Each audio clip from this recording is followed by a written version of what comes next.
Yang terhormat Bapak Kepala Sekolah, yang kami hormati Bapak Ibu Nasir. Orang yang tidak kita kenal, bebannya itu sedikit. Kenapa? Karena tidak mengenal saya. Ya kalau bicara di hadapan orang yang mengenal, itu bebannya lebih berat lagi karena mengenal saya. Jadi takutnya apa yang saya ungkapkan itu berbeda dengan kenyataannya. Makanya saya kasih judul diseminasi budaya positif. Jadi diseminasi itu, kalau seminar itu kan ahli ya yang bicaranya. Kalau diseminasi itu memberikan gagasan, ide, teori dari para ahli ke sekelompok tertentu yang kemudian secara bersama-sama kita akan mengerjakannya. Jadi di sini nggak ada ahli, jadi di sini sama semua. Gitu. Di depan guru itu kata Ki Hajar, di depan menjadi teladan. Kemudian ada kalanya di tengah untuk membersamai. Kemudian kadang pula kita mundur ke belakang untuk mendorong siswa. Saya nggak dijuruskan, tapi mendorong dia maju ke depan. Gitu. Nah, pingarso singtulodo, imadia nangun karso, tuturi handayani.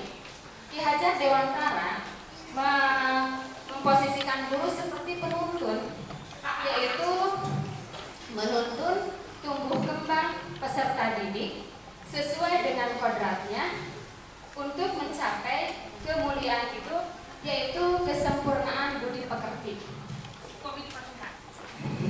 Untuk mencapai kesempurnaan budi pekerti. Jadi guru itu menurut Ki Hajar Dewantara ada kalanya kita harus di depan menjadi tauladan, kita yang terdepan. Jadi sebelum kita menyuruh, berarti kita sudah melaksanakan. Kemudian ada kalanya kita di tengah untuk membersamai mereka, menjadi teman mereka. Kemudian kita sedikit mundur ke belakang untuk memberikan kesempatan anak-anak mengekspresikan kemampuannya. Ya. Nah, dengan kata-kata ini dipahami bahwa pendidikan itu dinamis, Bapak dan Ibu. Ketika kita menjadi guru itu tidak bisa hanya itu saja, tetapi kita dinamis. Kadang-kadang kita di depan, kadang-kadang di tengah, kadang-kadang di belakang. Dan kemudian kemuliaan hidup, yaitu kesempat tidak akan jadi tomat. Tetapi tugas kita adalah bagaimana padi itu berkembang dan menjadi padi yang unggul. Kita tidak bisa merubah tomat menjadi apel, kita tidak bisa merubah padi menjadi gandum, tetapi kita bisa memastikan bahwa padi itu tumbuh dengan baik, seperti itu. Next. Mohon maaf kalau rada berapi-api, itu tengah menghilangkan kagempur. Baik, Bapak dan Ibu. Oke, tadi bahwa guru itu menuntun di depan, di tengah, di belakang. Berarti tidak statis. Pendidikan itu harus dinamis, tidak boleh statis. Karena kalau pendidikan statis, itu hanya menjadi formalitas saja. Tetapi pendidikan itu dinamis, selalu menyesuaikan dengan zaman, mampu menjadi jawaban dari permasalahan zamannya. Jadi kita ini harus mendidik anak-anak kita ini sesuai dengan zamannya, kata Ali bin Abi Thalib. Didiklah anak-anakmu sesuai dengan zamannya. Kemudian bagi pecinta syairnya Khalil Gibran, anakmu adalah anak zamannya. Maka jangan tarik mundur anakmu ke zamanmu, tetapi kamu yang harus masuk ke zamannya. Jadi dinamis, Bapak dan Ibu. Kita tidak bisa memaksakan apa yang kita alami 20 tahun ke belakang dengan anak-anak yang hari ini. Memang tidak mudah misalnya untuk dinamis seperti ini, terlebih usia dan lain sebagainya. Tetapi saya ingin menginspirasi Bapak dan Ibu. Siti Hadijah radhiyallahu anha menikah dengan Nabi Muhammad SAW usia 40. Memiliki anak 6 orang loh, bukan sulap. Berarti fisik kita usia berapapun usia tidak ada masalah sebetulnya. Yang masalah lagi di usia renta beliau baru mempunyai anak. Itu hanya menginspirasi saja, karena sebagaimana doa-doa kita, ihdinas siratal mustaqim siratal ladzina an'amta 'alaihim. An'amta yang telah diberikan nikmat. Jadi kita patut mencontoh apa-apa yang sudah dilakukan oleh para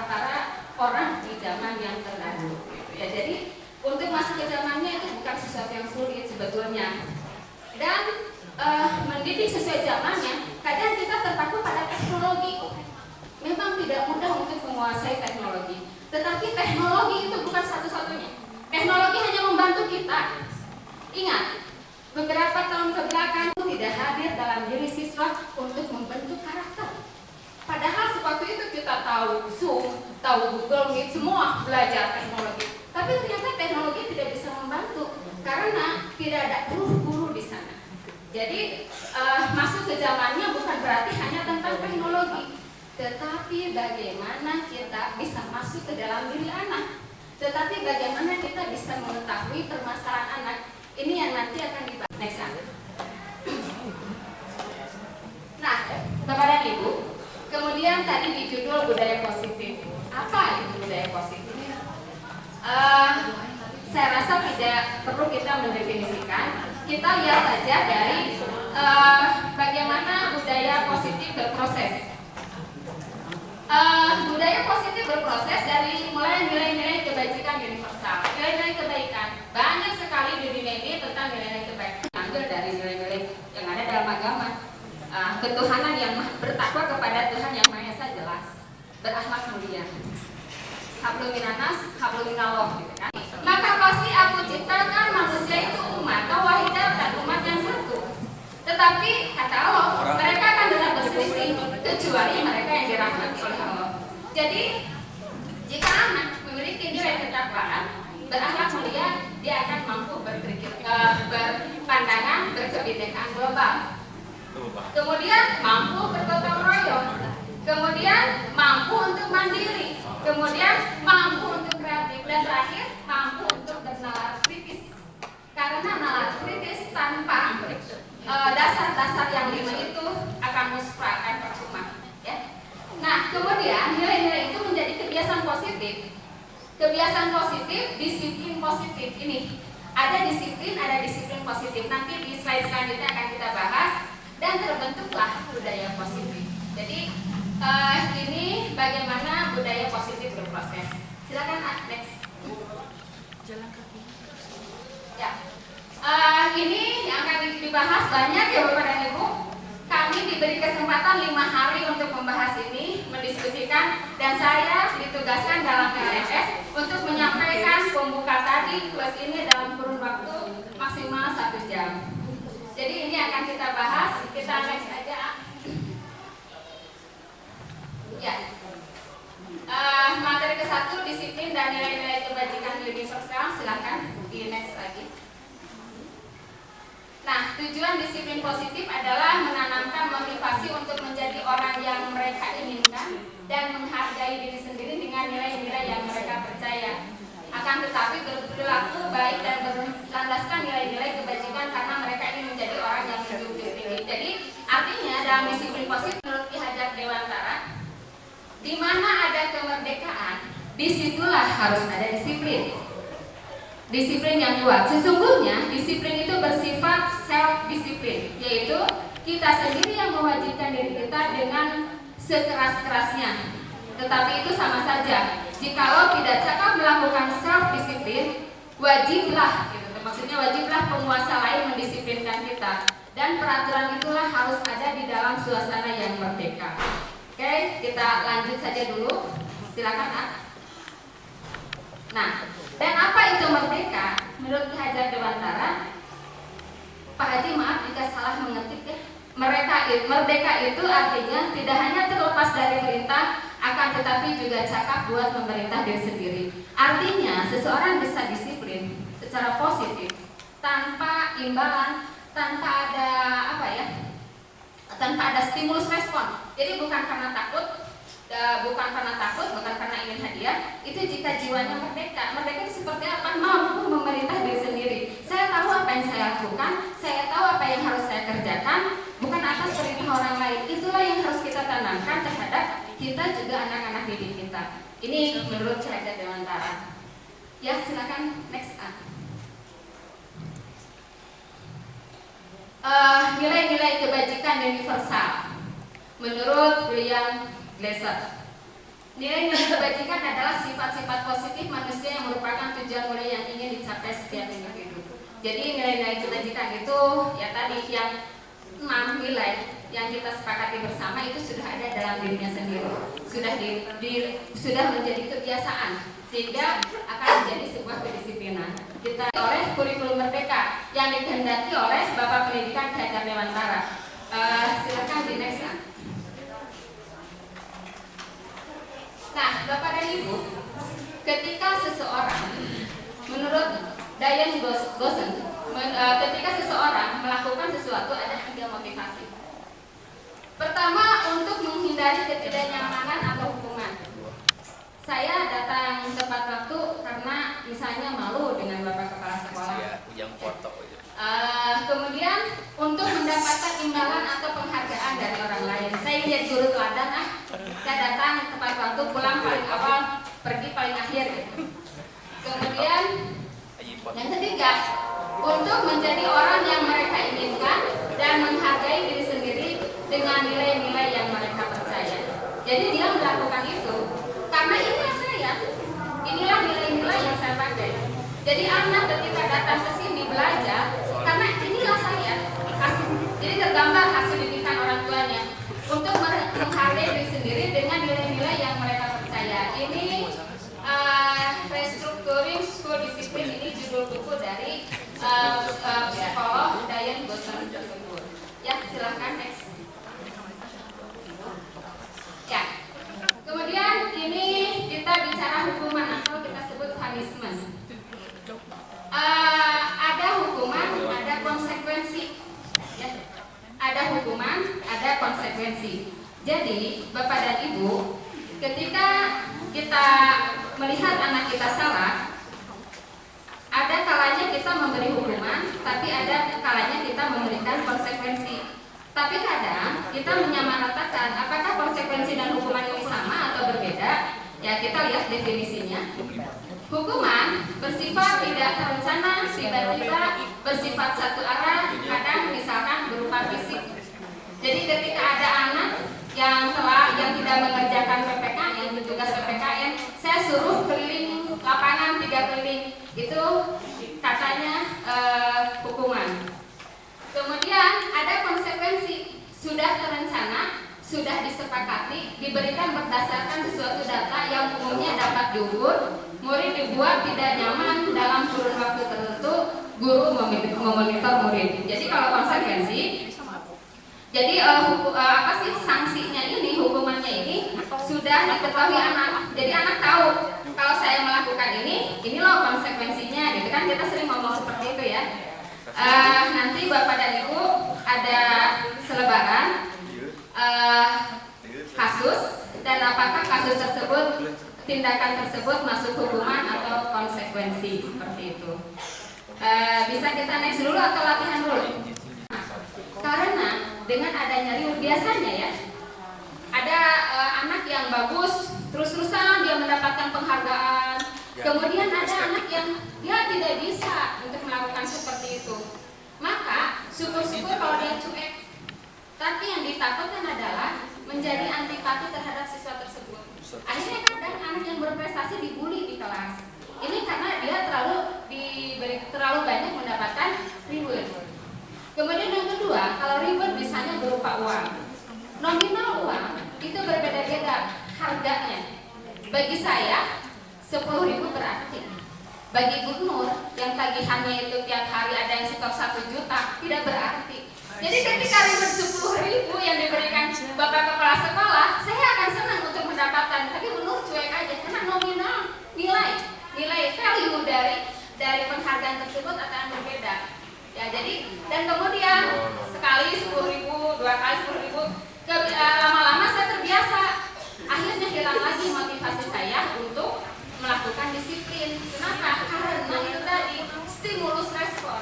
Saya melakukan disiplin tersebut karena ada ada dorongan dari luar, ya. Saat kita berulang kali, menurut Alfie Kohn, saat kita berulang kali menjanjikan hadiah kepada anak-anak agar berperilaku bertanggung jawab atau kepada seorang murid agar mempelajari sesuatu yang baru, kita sedang berasumsi bahwa mereka tidak bisa melakukan. Jadi mereka tidak bisa apa-apa. Mereka melakukan itu karena pengen hadiahnya. Tetapi kalau tanpa ada reward, kemudian ada anak yang berprestasi, berarti dia betul-betul berarti dia benar-benar mampu, bukan karena adanya reward. Kemudian penghargaan maupun hukuman adalah cara-cara mengontrol perilaku seseorang yang menghancurkan potensi untuk kalau reward salah, punishment juga salah, aku bedah kumaha. Nah, kemudian untuk memperbaiki kesehatan mereka sehingga mereka bisa kembali kepada kelompok mereka dengan karakter yang lebih kuat. Merupakan proses kolaboratif yang mengajarkan murid untuk mencari solusi untuk masalah mereka dan membantu murid berpikir tentang orang seperti apa yang mereka inginkan dan bagaimana mereka harus memperlakukan orang lain. Jadi anak bisa sadar saya harus melakukan untuk diri saya seperti apa, untuk orang lain seperti apa. Bahwa guru tidak akan mampu mengontrol murid. Hari ini di kelas saya anak tertib karena takut dengan Mas. Tetapi dikasih yang lain mungkin berbeda lagi. Dikasih hari ini belajar menyenangkan karena senang sama Bu Sri. Tapi dikasih Bu Imas, anak tidak senang. Kenapa? Ya beda lagi gurunya. Jadi ilusi guru mengontrol, guru dapat mengontrol murid itu ilusi. Kemudian yang kedua, ilusi bahwa semua penguatan positif efektif dan bermartabat. Penguatan positif hanya penguatan saja efektif dan bermartabat itu ilusi. Kemudian, bahwa kritik membuat orang merasa bersalah dapat menguatkan karakter. Jadi katanya, kata psikolog, kritik apakah embel-embelnya membangun, apalagi tidak membangun, tetap saja akan menjatuhkan harga diri anak. Kemudian yang terakhir, bahwa orang dewasa memiliki hak untuk memaksa. Itu sebuah ilusi bahwa kita tidak dapat memaksa, karena yang dapat mengontrol diri untuk melakukan atau tidak melakukan adalah diri kita sendiri. Kita hanya bisa menyarankan. Kalaupun anak mengikuti apa yang kita inginkan karena hatinya terbuka. Jadi kuncinya adalah kita harus membuka hati anak.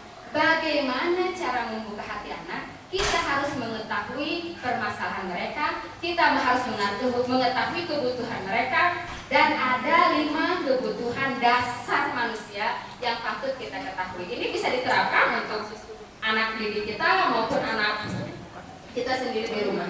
Next up. Ya, kebutuhan dasar manusia menurut William Glasser dalam Choice Theory. Pertama, bertahan hidup, penguasaan, kesenangan, kebebasan, kasih sayang, dan rasa diterima. Ini tidak dapat ditawar. Ini dibutuhkan oleh semuanya, termasuk kita sendiri. Nanti kalau ini saya pengen ada langsung mengisi kuesioner langsung ya, nanti biar ada selingannya. Oke, next. Nah, yang pertama adalah kebutuhan survival. Jadi dari 5 kebutuhan itu, Bapak dan Ibu, kebutuhan fisik cuma 1. Yang 4 ada bersifat psikis. Yang pertama kebutuhan fisik artinya ya kebutuhan dasar yang sifatnya pemenuhan makan dan lain sebagainya. Kita contohkan, kalau itu gampang sekali ya. Kalau ada anak yang kumal, berarti dia kekurangan ya secara kebutuhan fisiknya. Kemudian Bapak dan Ibu, kita contoh Doni misalnya. Doni sering mengambil jatah makan siang temannya. Nah, kita bisa tahu Doni itu kekurangan makan atau tidak apa? Ya lihat, ketika dia mengambil jatah makan siang temannya, kalau dia tidak mengambil makanan berarti jelas dia kekurangan dalam kebutuhan fisiknya, survival, untuk bertahan hidup. Next. Ya, love and belonging, rasa cinta dan merasa diakui, rasa diterima. Ini sering terjadi ya di anak-anak kita. Mereka yang sudah tercukupi kebutuhan dasar ini berperilaku manis sehingga disenangi orang, belajar dengan baik, belajar dengan baik terhadap guru yang dia senangi. Pertemanan itu sesuatu yang penting. Jadi contohnya ini adalah keinginan rasa dicintai semua ya. Kalau kita mungkin sudah tidak bermasalah dengan ini, ada anak-anak kita, ada yang alhamdulillah cucu-cucu kita yang benar-benar membutuhkan kita, benar-benar mengharapkan kita. Tapi bagi anak-anak remaja banyak yang bermasalah dalam hal ini. Pernah ada yang bertengkar gara-gara artis Korea, Jungkook, Jaehyun. Mereka nggak kenal, tapi mereka pasnya dan Jungkook menurut jahil mah dua abi muncul orang daripada perebut jahil yang jongkok ke si Jainuddin tatanan. Tapi kenapa mereka tidak seperti itu? Karena mereka ada masalah dalam ininya. Ternyata setelah diteliti, oh iya, mereka bermasalah perebut artis Korea, ya, cari perhatian karena bapak ibunya cerai, bapak ibunya sudah punya pasangan lagi sehingga mereka kekurangan. Bagi kita permasalahan ini ya simpel-simpel aja sih bagi kita. Mereka yang kurang kebutuhan ini cenderung cari perhatian, bertengkar dan bapak dan ibu jangan disepelekan. Generasi namimah, generasi pengadu domba lahir dari kekurangan ini, kekurangan love and belonging. Ada yang anak yang suka nyampein ke temennya karena gini, ada dua geng misalnya, dia menyampaikan si anu ngomongin, disampaikan semuanya sampai jadi ribut. Dia yang menyampaikan itu atas tujuan apa? Tujuannya satu, dia ingin diakui oleh temannya, dia ingin diakui sebagai anggota geng tersebut. Ya, jadi ini efeknya besar loh. Sampaikan mungkin kenapa kemarin terjadi hampir terjadi perang saudara di kita gara-gara pilpres, gara-gara ini beberapa tim sukses kekurangan cinta dan kasih sayang. Ya, silakan dilanjut. Kekuasaan, kebutuhan untuk diakui kemampuannya, dihargai dan dihormati. Mungkin Bapak Ibu masih ingat teori multiple intelligence. Jadi tiap orang itu punya kecerdasan yang berbeda-beda. Jadi kadang kurang dalam bidang matematik, tetapi dalam kepemimpinannya dia punya jiwa kepemimpinan. Mungkin kurang dalam pelajaran hafalan, tetapi analisanya bagus. Nah ini power, kekuasaan. Jadi kalau kita melihat bahwa kadang kita terjadi malpraktek ya di kelas, kita hanya memberikan kekuasaan terhadap anak-anak yang pintar gitu ya. Anak-anak yang secara akademik bagus gitu, seperti itu. Padahal semua anak se-treble apapun, dia pengen diakui. Dia pengen guru mengetahui bahwa dia punya potensi. Makanya ada yang teori multiple intelligence. Jadi kalau kata Kak Nadima, guru yang baik itu bukan guru yang yang gelarnya panjang atau lulusan Oxford University, tetapi guru yang mampu mengenali potensi muridnya. Oke, tentang potensi ini bukan hanya multiple intelligence, kita belajar hikmah juga. Nabi Muhammad SAW seorang yang buta huruf, tetapi kemudian dia jadi pemimpin yang besar. Terlepas itu keistimewaan, hikmah bagi kita adalah bahwa tidak ada manusia yang sempurna. Kurang di satu sisi, dia punya kelebihan di satu sisi. Permasalahannya kita sendiri yang belum tahu potensi tersebut. Jadi tiap anak harus diberikan kesempatan untuk menunjukkan potensinya. Itu kebutuhan dasar setiap manusia. Jenderal sekalipun sama kebutuhannya, pengen dia diakui. Buktinya ketika dia jadi tim suksesnya Rara, berhasil hampir 100% untuk suara untuk Rara. Itu atas dasar prakarya jenderal dan kawan-kawan gitu, seperti itu. Karena masuk tim sukses Rara. Oke, kita lanjut. Merdeka atau freedom, kebutuhan akan kemandirian. Jadi sesekali kita biasakan anak didik kita untuk maju ke depan. Kalau maju ke depan tidak usah dikritik atau salah, dianggap kan badai saya, badai lengkapi itu hasil karya anak, itu seperti itu. Kemudian kesenangan. Nah, kesenangan, anak itu akan belajar dengan baik jika dia senang. Inilah fungsinya asesmen diagnostik. Inilah fungsinya asesmen diagnostik. Jadi kita belajar mengajar anak dengan memperhatikan dengan memperhatikan gaya belajarnya. Ada pertanyaan kemarin di komunitas best practice dibahas tentang ini, tentang pembelajaran berdiferensiasi. Oh, berarti kita harus mengajar untuk kelompok ini, harus belajar untuk kelompok ini. Tapi kata Ketua MGF saat itu bukan seperti itu katanya. Jadi ketika penugasan dikelompokkan secara seimbang antara anak yang visual, kinestetik, dan auditori secara itu. Jadi dikelompokkan. Nah, tugasnya itu nanti misalnya yang akan menyerap dengan jelas tentang perintah guru secara ceramah itu kelompok auditori. Kemudian mencari bahan tambahan anak-anak visual. Kemudian untuk mempraktekkan itu nanti anak-anak kinestetik bisa ulun rembuk gitu, seperti itu. Itu mungkin ini. Nah, sekarang kita akan mengisi yang dibagikan ya Bapak dan Ibu. Silakan. Ini diisi sesuai dengan kondisi dan nanti mungkin bisa dipraktekkan ke anak. Silakan dijumlahkan 1 sampai 10. Berapa jumlahnya? 11 sampai 20. 21 10 pokoknya. Lagi 1 sampai 10. 1 sampai 10, 11 sampai 20, 21 sampai 30, 31 sampai 40. Seperti itu.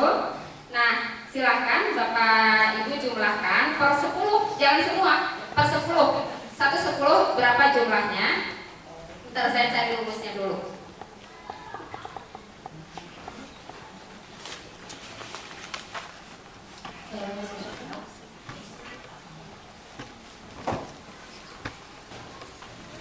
Ya, silahkan dijumlahkan. Kira-kira dari 4 kelompok itu mana yang paling besar jumlahnya? Nah, kalau nomor 1 sampai 10 yang paling besar jumlahnya, berarti itu kebutuhan akan rasa kasih sayang yang kita butuhkan lebih dominan untuk hari ini. Kita membutuhkan kasih sayang. Ya, bisa dari teman, bisa dari suami gitu kan. Dari murid juga mungkin baik. Karena ketika kita tidak dianggap oleh murid, kita butuh juga love dari murid, cinta dari murid. Jadi kalau yang kalau yang jumlahnya 11 sampai 20 itu yang besar, berarti Bapak Ibu sedang membutuhkan pengakuan. Bapak Ibu perlu diberi kekuasaan. Favorit. Bapak Ibu ingin jadi kepala sekolah gitu misalnya, atau jadi apa gitu. Jadi koordinator, membutuhkan untuk Bapak Ibu siap untuk menjadi untuk diakui kemampuannya, maksudnya seperti itu. Kemudian kalau yang besar jumlahnya itu nomor 21 sampai 30, berarti Bapak Ibu ingin kebebasan, ingin kemandirian. Kalau 31 sampai 40, Bapak Ibu kira piknik, butuh kesenangan. Seperti itu. Jadi silakan dijumlahkan ada di Bapak Ibu sendiri, dan ini nanti bisa kita terapkan ke anak-anak. Jadi bisa diterapkan ke anak-anak jika kita pengen tahu nih anak-anak yang menjadi di bawah kekuasaan kita, di bawah tanggung jawab kita sebagai wali kelas. Ini bisa di-share ke anak-anak, jadi kita bisa tahu anak-anak kita itu mana sih yang bermasalahnya di apa. Nah, ini hanya yang 4, karena yang survival itu kebutuhan fisik itu tidak usah pakai daftar pertanyaannya udah kelihatan ya. Kalau lamun salatri berarti kurang makan gitu kan, seperti itu. Next. Nah, mengetahui kebutuhan dasar itu ya dunia kita lebih berkualitas. Tugas guru itu untuk memfasilitasi anak biar mendapatkan kebutuhan dasarnya. Karena kalau kebutuhan fisik rasanya itu bukan tugas kita ya, tugas orang tuanya. Kita di sekolah juga memberikan memfasilitasi anak untuk mendapatkan kebutuhan dasarnya. Dan ini juga bahwa perilaku anak tersebut dia melakukan tindakan indisipliner sekalipun bukan tanpa tujuan, tetapi dengan tujuan untuk memenuhi kebutuhan dasarnya. Contohnya, anak yang kami mah tadi, anu masakin batur, itu karena kebutuhan dasarnya love and belonging tidak terpenuhi oleh dia. Jadi kemudian dia melakukan perbuatan yang negatif karena anak belum tahu bagaimana cara memenuhi kebutuhan dasar tersebut. Kita katanya sebagai guru harus bisa memfasilitasi anak untuk mendapatkan kebutuhan tersebut. Ya, sekarang kita masuk pada teori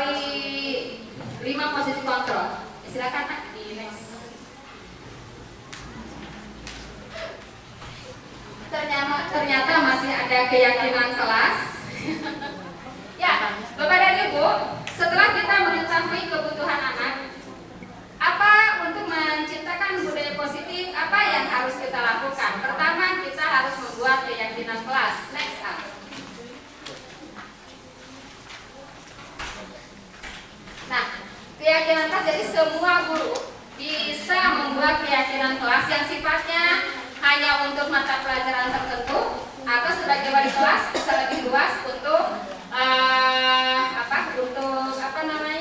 untuk kelasnya. Ya, keyakinan. Bagaimana keyakinan ini dibuat? Next up.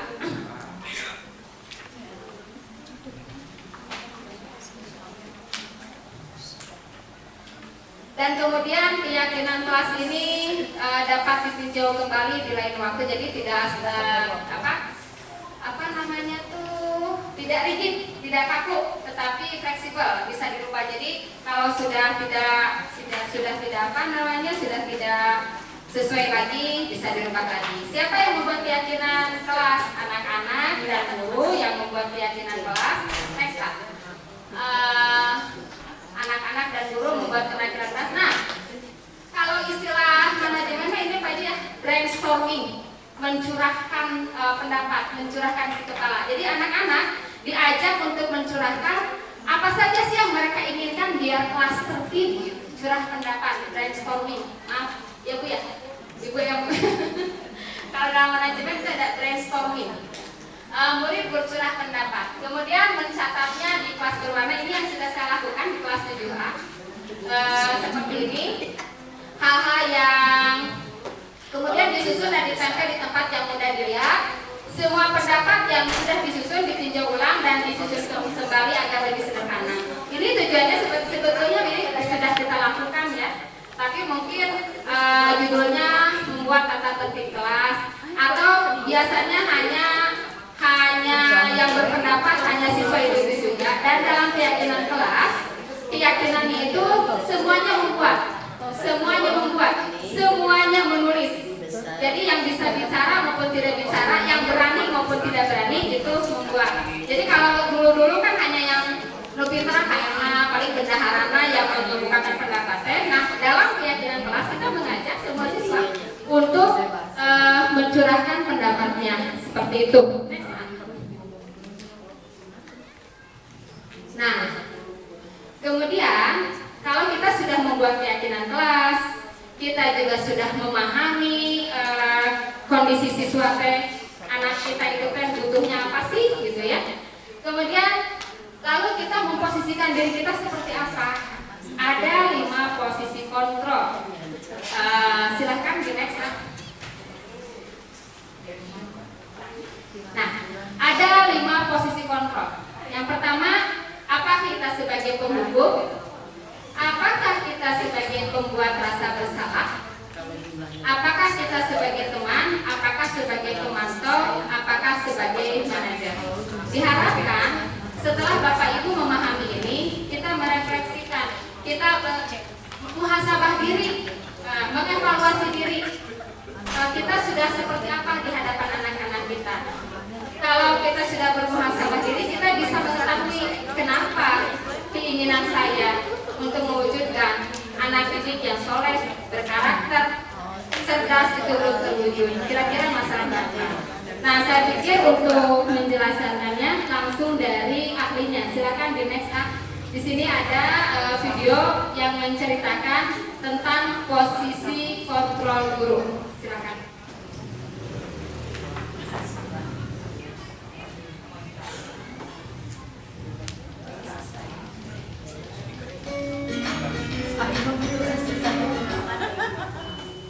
Sangat bahagia Ibu dan Bapak Guru hebat dalam penerapan disiplin positif restitusi. Salah satu program yang dikembangkan adalah 5 posisi kontrol. 5 posisi kontrol dalam restitusi adalah proses perjalanan seorang pendidik agar dapat mengenali dirinya. Pada video kali ini, kita akan membahas tentang 5 posisi kontrol yang dikembangkan oleh Diane Gosling dan contoh penerapannya.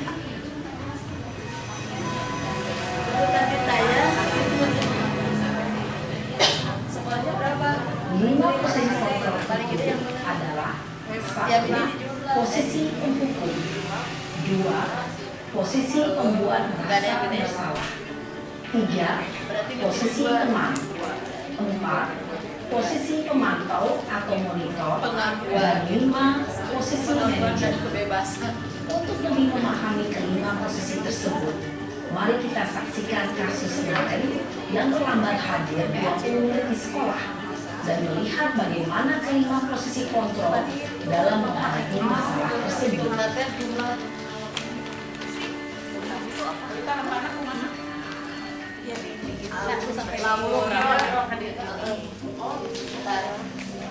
Kami mau butuh kasih sayang. Kalau kita kasih sayang yang bebas.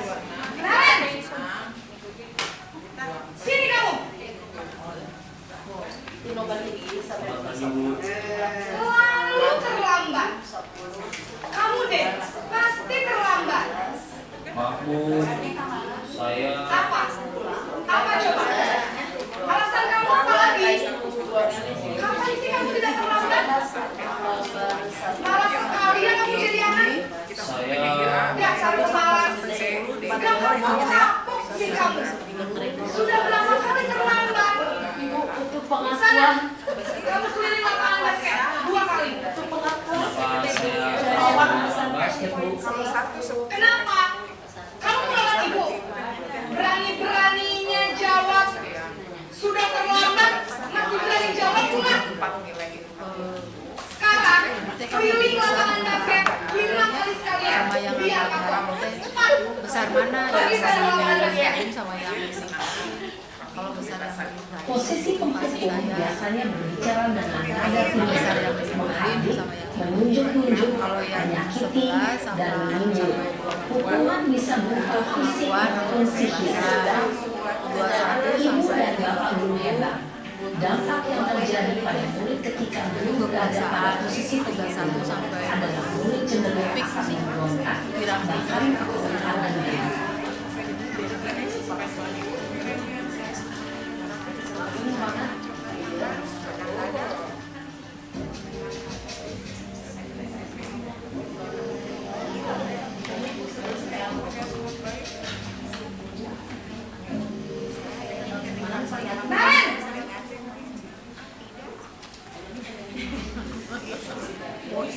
Bu, Naren.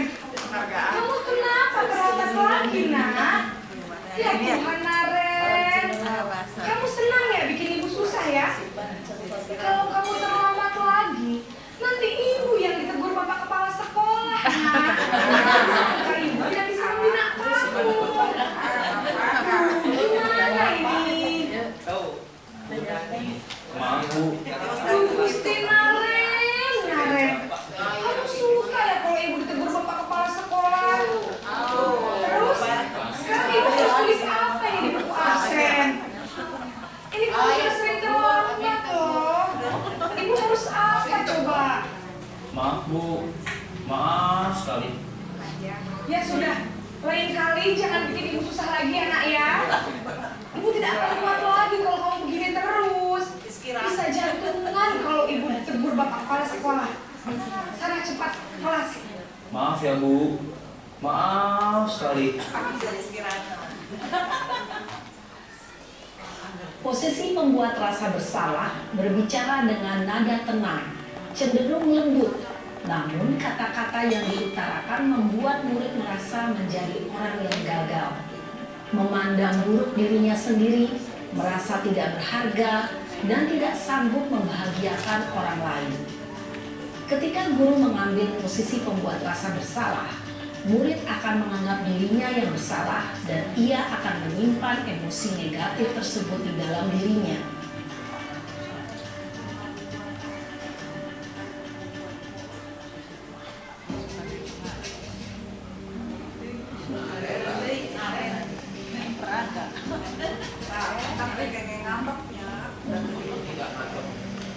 Naren!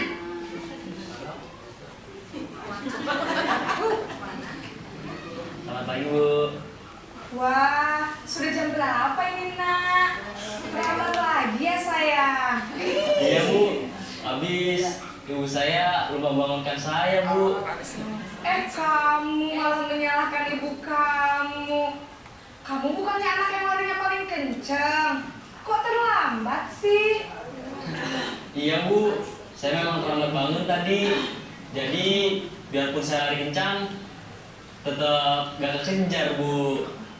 Ya sudah sana, nanti lain kali larinya lebih kenceng lagi ya, biar gak terlambat lagi. Bikin seneng ibu, demi ibu. Bisa kan? Bisa lah, Bu. Ya sudah sana masuk kelas, ibu beresin urusan absen kamu. Kamu ini ada-ada saja. Dalam posisi teman, guru berbicara dengan nada suara ramah, akrab, cenderung bersenda gurau untuk menjaga suasana tetap santai. Murid akan merasa senang, aman, dan akrab dengan guru. Identitas yang tercipta adalah identitas sukses atau berhasil. Namun, perlu diingat, karena ini masih dorongan eksternal, maka ada faktor ketergantungan dari murid kepada orang tertentu. Di sini guru absennya, sehingga di lain waktu murid bisa berperilaku baik, namun hanya kepada orang-orang tertentu saja.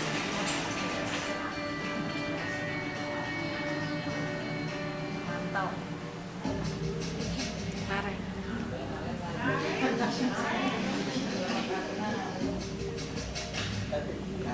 Si ibu ini berarti ngapalin beberapa dialog. Naren!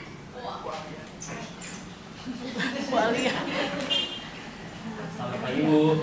Naren, apa peraturan sekolah kita tentang jam berapa kita harus masuk sekolah, nak? Kita harus di sekolah jam 7, Bu. Iya betul, sekarang sudah jam 7.20. Naren sudah tahu konsekuensinya jika terlambat hadir. Paham, Bu. Saya harus tinggal kelas pas jam istirahat selama 20 menit. Iya benar, konsekuensinya demikian. Jadi nanti jam 9.30 pas istirahat, kamu harus tinggal di kelas, kerjakan tugas tambahan untuk ketertinggalan kamu, ya? Baik, Bu. Posisi pemantau mengandalkan penghitungan atau data untuk mengontrol murid. Guru mengarahkan murid berdasarkan peraturan dan konsekuensi. Seorang pemantau menunjukkan bahasa tubuh dan ekspresi wajah yang datar dan cenderung formal.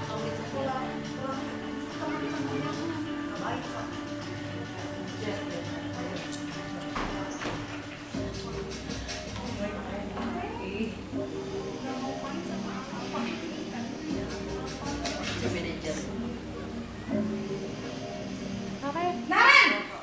Aduh. Selamat pagi, Bu. Selamat pagi, Naren. Maaf, Bu. Saya terlambat. Iya, sekolah masuknya jam 7, sekarang sudah jam 7.20. Jadi sekarang bagaimana ini, Naren? Maaf, Bu. Saya lupa setel alarm saya semalam. Baiklah, menurut kamu, keyakinan sekolah yang mana yang perlu kamu tingkatkan? Menghargai diri sendiri dan orang lain mungkin ya, Bu. Setuju. Jadi, apakah Naren meyakini prinsip saling menghormati tersebut? Iya, Bu. Saya meyakininya. Apakah Naren bersedia memperbaiki masalah keterlambatan ini? Bersedia, Bu. Bagaimana kamu akan perbaiki masalah keterlambatan ini? Saya akan coba untuk tidak lupa menyetel alarm saya, Bu. Baik, kalau Naren lupa menyetel alarm di rumah, ada orang yang kira-kira bisa bantu mengingatkan tidak? Ada, Bu. Kakak saya, Kak Emma. Ada lagi selain Kak Emma? Ada ibu saya. Baik, jadi yang mengingatkan Naren adalah Kak Emma dan ibu kamu ya? Kira-kira akan mulai setel alarm kapan nih, Naren? Setelah pulang sekolah, akan segera saya lakukan. Baik, jadi Naren akan setel alarm untuk bangun besok pagi dan akan diingatkan oleh kakak dan ibunda Naren ya. Ada lagi yang mungkin perlu dilakukan, Naren, agar tidak terlambat bangun lagi? Tidak ada, Bu. Baik, Naren, terima kasih untuk kerjasama kamu. Sekarang kamu perlu kembali ke kelas untuk belajar. Baik, Bu. Terima kasih. Posisi manajer adalah posisi kontrol yang disarankan untuk membimbing murid memiliki sikap disiplin yang positif, yaitu murid yang mandiri, bertanggung jawab, dan dapat memecahkan masalah. Tujuan dari posisi ini adalah agar murid dapat berefleksi atas tindakannya. Guru akan dengan tulus memberikan pertanyaan-pertanyaan bermakna, sehingga membuat murid dapat belajar dari kesalahannya dan mencari sebuah solusi untuk menyelesaikan untuk sampai pada posisi seorang manajer. Namun, tujuan kita pasti, yaitu menciptakan murid-murid yang mandiri, merdeka, dan bertanggung jawab. Semoga penggambaran 5 posisi kontrol yang telah diperlihatkan ini dapat menjadi ajang refleksi bagi kita semua, agar dapat terus mengasah dan menerapkan disiplin positif yang memerdekakan murid. Mari terus berlatih dan bersemangat. Selamat menerapkan. Salam dan bahagia Ibu dan Bapak Guru hebat. Seperti manajer. Di next aja.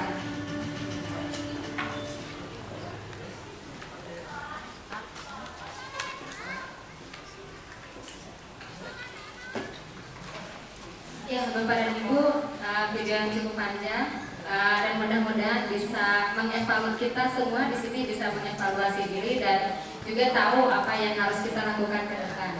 Bagaimana cara memposisikan sebagai manajer ketika anak melanggar peraturan? Maka di sini ada langkah-langkah yang akan kita lakukan, yaitu yang tadi pernah dibahas di awal, yaitu tentang segitiga restitusi. Segitiga restitusi ini sebuah manajemen emosi, kemudian manajemen penyelesaian masalah yang akan dilakukan oleh guru. Ini sama kita ikuti saja di next. Nah, silakan.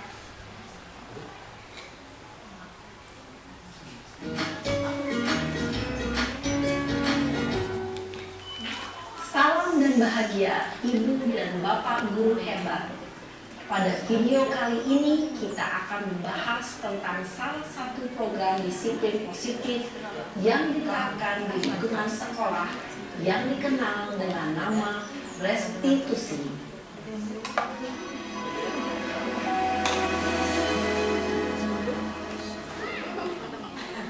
Restitusi dikembangkan oleh pakar pendidikan Diane Gosling, berlandaskan pada teori kontrol Dr. William Glasser.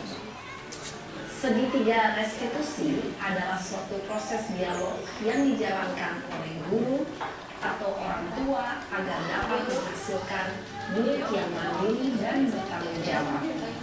Pada saat guru di posisi manajer, aspek yang dikembangkan pada murid adalah motivasi intrinsik, sehingga penanaman nilai-nilai kebajikan dapat tumbuh dan berkembang menjadi suatu kebiasaan positif yang akhirnya membentuk karakter murid. Proses dialog ini terdiri dari 3 langkah yang dikembangkan pada ketiga sisi pada segitiga restitusi. Sisi pertama adalah menstabilkan identitas. Sisi yang kedua adalah validasi tindakan yang salah. Dan sisi yang ketiga adalah menanyakan keyakinan. Ibu dan Bapak Guru, berikut ini akan ditunjukkan bagaimana seorang guru berada dalam posisi manajer menggunakan penerapan segitiga restitusi.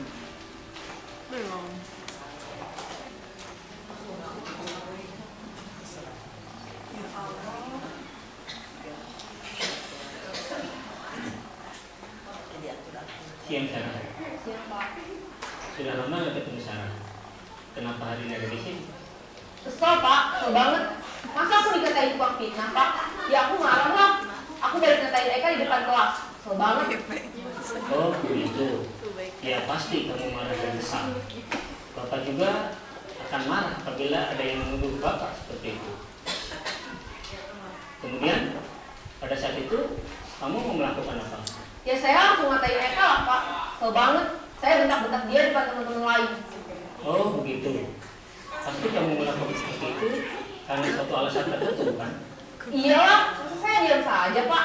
Ya saya bela diri lah. Masa saya dituduh tukang fitnah? Ya wajar lah. Mempertahankan harga diri itu sesuatu yang penting buat kamu. Untung kamu tidak bertindak lebih gegabah lagi, hanya membentak-bentak. Iya Pak. Untung saya masih bersabar dan hanya membentak saja. Sudah gemes padahal, saya pasti bela diri lah. Ya, kamu memilih untuk tidak berbuat lebih parah lagi. Iya.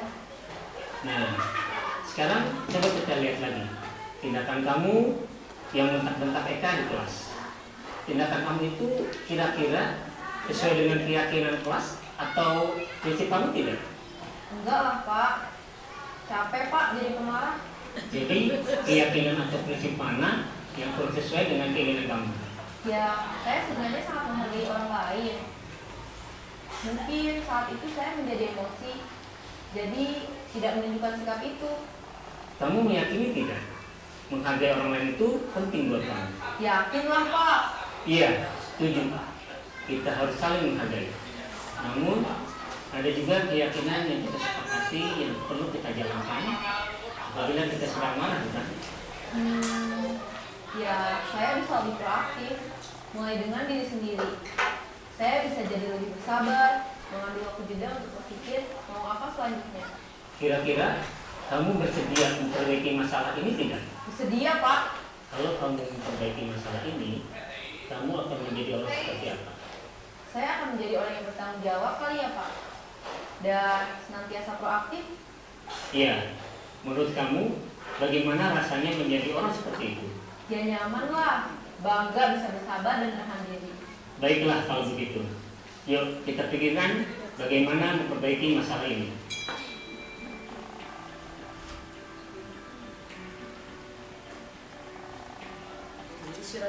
Ibu dan Bapak guru hebat, baru saja kita menyaksikan contoh bagaimana seorang guru berada dalam posisi manajer menggunakan penerapan segitiga restitusi. Mari kita bahas satu persatu. Pada sisi pertama, menstabilkan identitas berdasarkan pada prinsip bahwa membuat kesalahan adalah bagian dari proses pembelajaran. Sisi pertama dari segitiga ini berperan menggeser identitas murid dari identitas gagal ke identitas sukses. Murid yang sedang bertingkah laku yang tidak pantas atau menarik diri saat itu sedang mengalami identitas gagal. Bila kita mengkritiknya, maka posisinya tidak akan berubah. Kita bisa mengajukan pernyataan-pernyataan ini. 1. Membuat kesalahan sesuatu yang wajar. 2. Manusia tidak ada yang sempurna. 3. Kita bisa memperbaiki masalah ini. 4. Saya tidak menanyakan kesalahannya. Saya lebih fokus bagaimana memperbaiki masalah ini. 5. Apakah saat ini kamu tengah menjadi orang yang baik untuk dirimu sendiri? Pada sisi kedua, validasi tindakan yang salah berlandaskan pada prinsip bahwa setiap perilaku berupaya memenuhi suatu kebutuhan tertentu. Guru yang telah memahami teori kontrol akan bergeser dari pemikiran stimulus respon menjadi proaktif dan mencoba untuk mengenali tujuan dari perilaku murid, mengenali dan mengakui kebutuhan murid ini dapat memperbaiki hubungan dengan murid tersebut. Pernyataan atau pertanyaan bisa disampaikan dengan nada suara tidak menghakimi atau memojokkan, sehingga dapat mengembalikan murid pada posisi positif. 1. Kamu bisa saja bertindak lebih gegabah lagi dari ini. 2. Kamu bukan melakukannya tanpa suatu alasan tertentu. 3. Kamu melakukannya karena mempertahankan sesuatu yang penting bagimu. 4. Mungkin kamu bisa mempelajari suatu perilaku baru yang lebih efektif. Bersediakah kamu mempelajarinya? Selanjutnya, kita akan simak sisi terakhir, yaitu menanyakan keyakinan. Teori kontrol menyatakan bahwa pada dasarnya kita termotivasi secara intrinsik pada saat perilaku yang salah telah bervalidasi dan identitas sukses telah stabil, maka murid telah siap mengaitkan keyakinan-keyakinannya dengan tindakannya yang salah dan pemikirannya telah bergeser ingin menjadi orang yang tujuh. Pertanyaan-pertanyaan ini dapat mengaitkan keyakinan-keyakinan yang diambil murid. 1. Sebagai keluarga atau kelas, apa yang kita yakini? 2. Nilai-nilai apa yang telah kita sepakati? 3. Seperti apa gambaran sebuah kelas yang ideal bagi? 4. Kamu ingin menjadi orang seperti apa?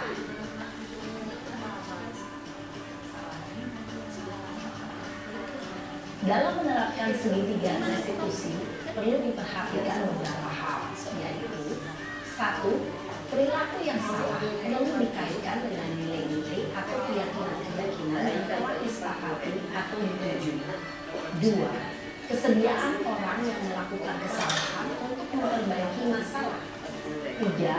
Pemecahan masalah sebisa mungkin relevan atau memiliki hubungan dengan masalah yang ada. 4. Usaha. Perlu adanya suatu usaha perbaikan dari pihak yang berbuat kesalahan. 5. Waktu. Perlu didedikasikan waktu dari pihak yang berbuat kesalahan. Tanyakan kapan akan mulai dilakukan usaha untuk memperbaiki masalah. Dengan memahami struktur penerapan segitiga restitusi, diharapkan guru dapat menerapkan posisinya sebagai manajer dengan mengajukan pertanyaan-pertanyaan bermakna yang dapat membuat murid menjadi lebih percaya diri, bertanggung jawab, dan mandiri.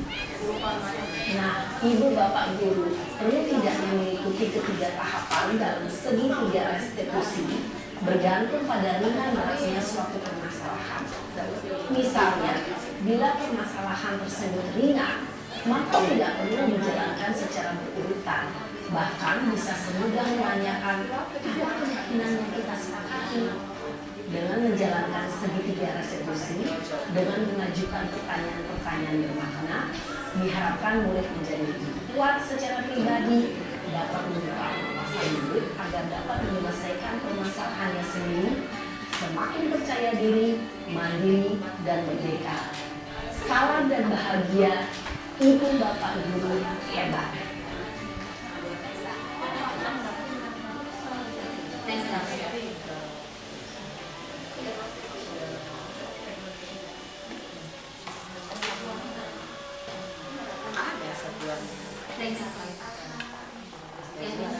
Ya, Bapak dan Ibu, itu tadi segitiga restitusi, dan mudah-mudahan kita bisa menjalankannya setelah mengevaluasi diri. Mudah-mudahan kita bisa tahu apa yang harus kita lakukan ke depan. Sebagai penutup, apa yang tadi diungkapkan secara teoritis Bapak Ibu, secara teoritis, tapi pada kenyataannya di lapangan selalu bahwa yang teori baik itu dalam pelaksanaannya tidak mudah untuk kita lakukan. Ya. Saya ingat kaidah usul, mohon maaf beginilah jadinya jika sarjana agama menjadi guru PPKN. Jadi banyak kaidah-kaidah yang dipakai. Kaidah fikih, malayut rokukuluh, layut rokukuluh, kata Imam Syafi'i. Jika tidak bisa melakukan semuanya, maka jangan ditinggalkan semuanya. Jika kita tidak bisa sesempurna mungkin mendidik anak-anak kita, setidaknya ada beberapa yang kita lakukan. Jadi jangan ketika berpikir aset, berpikir kelebihan-kelebihan, berpikir yang mudah-mudah. Jangan sampai ketika kita di hadapan pada sebuah keinginan, langsung berpikir yang susah-susahnya, langsung berpikir yang kurang-kurangnya. Tidak seperti itu. Tetapi berpikir aset, berpikir kelebihan kita, berpikir kelebihan orang-orang, berpikir kelebihan institusi kita. Dan Imam Syafi'i, malayut rokukuluh, layut. Apa yang tidak bisa dilakukan semuanya, maka jangan ditinggalkan semuanya. Yang kedua, menurut Ra, better late than never. Lebih baik terlambat daripada tidak sama sekali.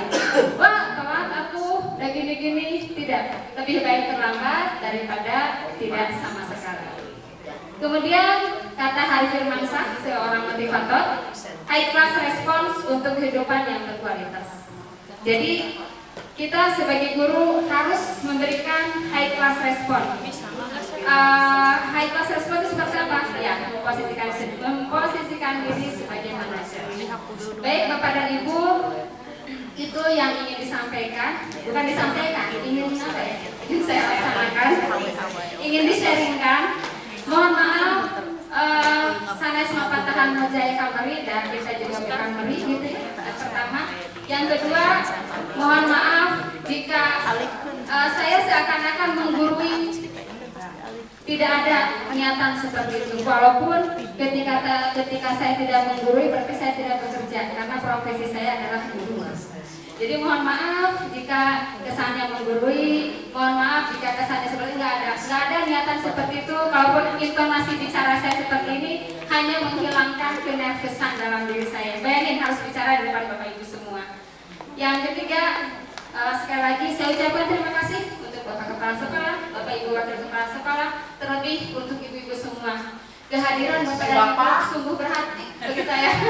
Bapak Ibu semua, kehadiran Bapak Ibu semua sungguh berarti bagi saya. Mudah-mudahan Allah mengangkat derajat kita sebagai pencari dan mudah-mudahan Allah membalas kebaikan Bapak Ibu semua. Jazakumullahu khairan katsiran.